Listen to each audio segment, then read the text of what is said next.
Assalamualaikum warahmatullahi wabarakatuh dan salam sejahtera. Bertemu lagi kita dalam slot matematik tingkatan 3 KSSM untuk bab yang ke-9 iaitu garis lurus bersama Cikgu Hanim.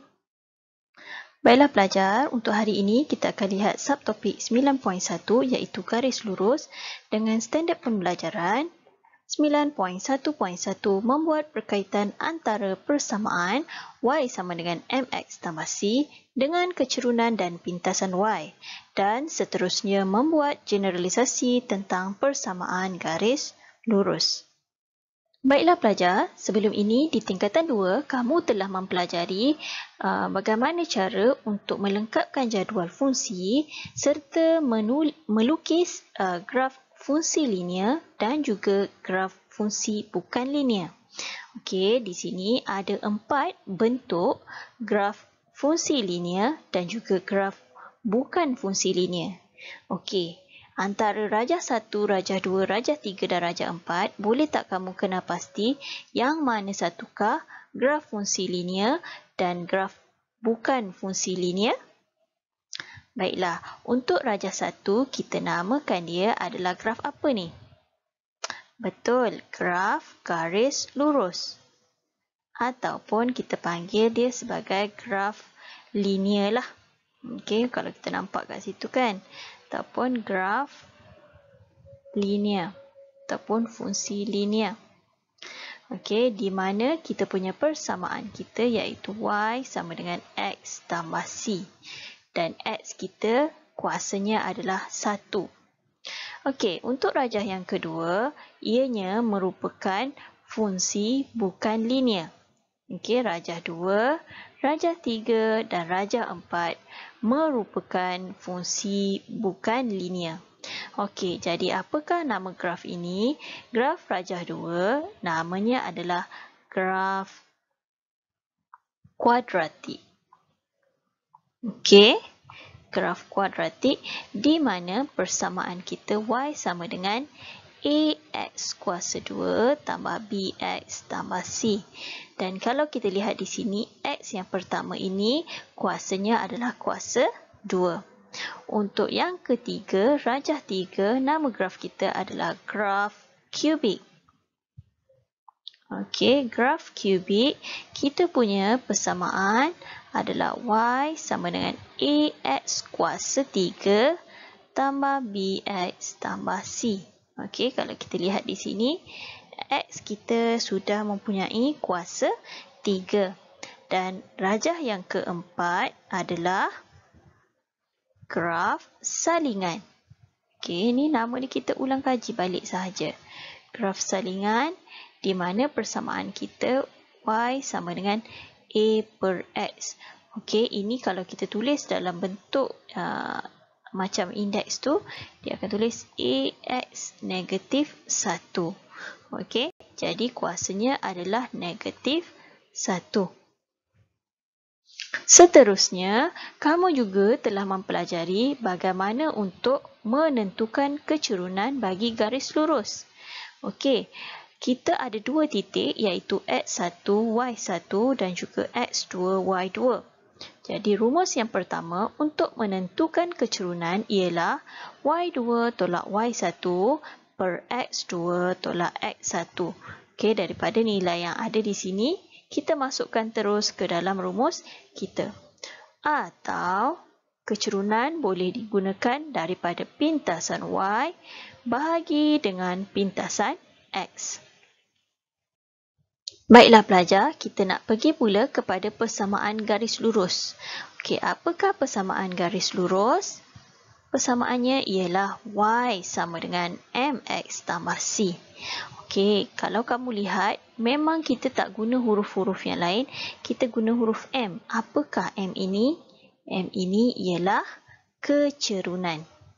Okey, dalam bentuk kecerunan ini, kalau kita lihat, M ini sekiranya lebih besar daripada sifar, ianya bentuknya naik ke atas. Ataupun kita kata M-nya nilainya positif, kita graf dia menaiklah. Okey. Tetapi sekiranya M lebih kecil daripada sifar atau dengan kata lainnya nilai M itu adalah negatif, maka graf garis lurus kita menurun ke bawah. Okey, boleh faham ya? Kemudian C pula. Apakah nilai bagi C? C ialah pintasan Y. Kita pergi kepada contoh yang pertama. Tentukan kecerunan dan pintasan Y bagi garis lurus A. Y sama dengan 3X tambah 5. Okey, jadi macam mana caranya untuk kita selesaikan masalah ini? Mudah saja, kita bandingkan. Bandingkan dengan apa? Bandingkan dengan persamaan Y sama dengan MX tambah C. Okey.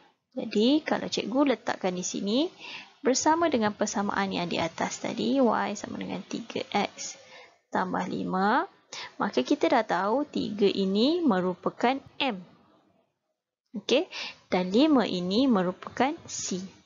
Jadi, kita boleh terus tulis kecerunan sama dengan 3 dan pintasan Y sama dengan 5. Mudah sahaja kan?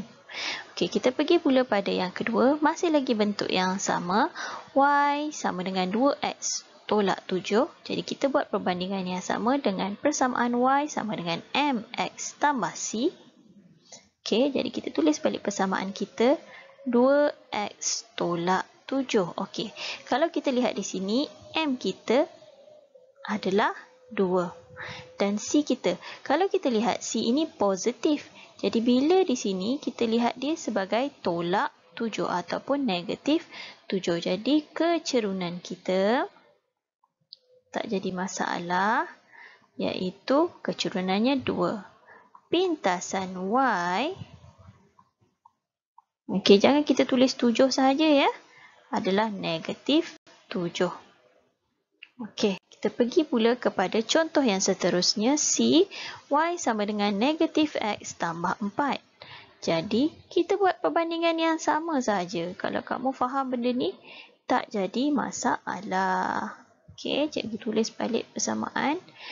Tak ada masalah nak tulis atas bawah. Boleh, mana-mana pun boleh. Okey, jadi kalau kita lihat kat sini, X dengan X. M dia sama dengan negatif. C dia sama dengan 4. Okey. Jadi sekarang macam mana? Adakah kita nak tulis kecerunan sama dengan M negatif? Tak boleh lah. So, kalau tak ada nombor di hadapan X ini, bermaksud nilai M kita adalah negatif 1. Okey, dan pintasan Y kita ialah 4. Positif 4. Contoh yang keempat, Y sama dengan 2X tambah 9. Okey, sama je. Step yang sama. 2X tambah 9. Y sama dengan MX tambah C. Kita buat perbandingan terus. Jadi, M adalah 2, C adalah 9. Cuma kita keluarkan sahaja. Kecerunan sama dengan 2. Pintasan Y sama dengan 9. Okey. Baiklah, kita lihat contoh kita yang kedua. Masih lagi untuk menentukan kecerunan dan pintasan Y daripada persamaan 2Y sama dengan 8X tambah 6. Okey, jadi macam mana cara dia? Sama sahaja, cumanya sekarang kalau kita lihat di depan Y kita ni dah ada nombor 2. Jadi kalau ikutkan persamaan kita, Y sama dengan MX tambah C. Jadi apa yang kita perlu lakukan? Okey, cikgu tulis balik persamaan 2Y sama dengan 8X tambah 6. Jadi kita nak jadikan Y, 2Y ini kepada Y. Jadi apa yang kita perlu buat? Kita perlu bahagi. Kita nak hapuskan 2 ni. Jadi kita tak boleh terus buang. Tak boleh terus potong sahaja 2. Tak boleh. Jadi apa yang kita boleh buat? Kita perlu bahagikan semua sekali persamaan ini dengan 2. Jadi kita akan bahagi dengan 2. Maksudnya semua ini bahagi dengan 2. 8X juga bahagi dengan 2, 6 juga bahagi dengan 2. Maka kita dapatlah jawapannya Y sama dengan 4X tambah 3. Jadi daripada sini bolehlah kita buat perbandingan dengan persamaan Y sama dengan MX tambah C. Maka M kita, cikgu tulis M sahajalah. Jadi M tu kamu tahu ia adalah kecerunan. M kita adalah 4 dan pintasan Y kita ataupun C kita adalah 3. Mudah je. Okey, kita pergi pula pada soalan B. Masih lagi bentuk yang sama, 3y sama dengan negatif x tambah 18. Jadi apa yang kita perlu lakukan? Kita akan bahagi dengan berapa? Betul, kita akan bahagikan dengan 3 pula. Okey, semua sekali kita bahagi dengan 3. Kita tengok nilai yang dekat y ni sahaja. Jadi, semua sekali perlu dibahagikan dengan 3. Jadi, 3y bahagi 3, kita akan jadi y. So, negatif x per 3, dia akan jadi negatif x per 3. 18 bahagi 3 akan dapat 6. Jadi, kita nak bandingkan dengan persamaan y sama dengan m x tambah c. Okey, m kita macam mana ni? Okey, m kita kalau kita lihat dekat sini, negatif per 3. Okey, cikgu dah kata tadi, kalau tiada nombor apa-apa di depan x, dia akan jadi negatif 1 per 3. Nah, itu nilai bagi m dan pintasan y kita. Apa dia nilainya? Betul, 6. Kita lihat contoh kita yang terakhir. Negatif 4y sama dengan negatif 2x tambah 5. Jadi, sama sahaja. Konsep yang sama. Kita akan bahagikan dengan nombor yang di hadapan ini. Jadi, kita perlu bahagikan dengan negatif 4. Jangan bahagi dengan 4 ya. Okey, cikgu tulis dulu persamaan. Okey, sekejap. Silap. Negatif 2x tambah 5. Okey, jadi semua sekali perlu bahagikan dengan negatif 4. Ini pun akan dibahagikan dengan negatif 4. Bahagikan dengan negatif 4. Jadi, negatif 4 bagi negatif 4. Depan ni memang akan tetap jadi y. So, negatif 2 bahagi dengan 4. Okey, kita boleh hapuskan. Ini akan jadi 1, yang ini akan jadi 2. Maka kita akan dapat x per 2. Tambah, jumpa tolak, dia akan jadi tolak. Tolak 5 per 4. Okey, jadi kita buat perbandingan dengan persamaan y sama dengan mx tambah c. Maka m kita ialah 1 per 2. Okey, tinggal x sahajalah. So, walaupun dia per, maksudnya atas dia adalah 1 lah kan. Jadi, pintasan y kita, okey, negatif 5 per 4 atau negatif 1 per 4. Jadi, cikgu harap kamu semua faham dan jelas tentang penerangan yang cikgu telah jelaskan mengenai kecerunan dan pintasan y. Sehingga kita bertemu lagi. Bye. Assalamualaikum.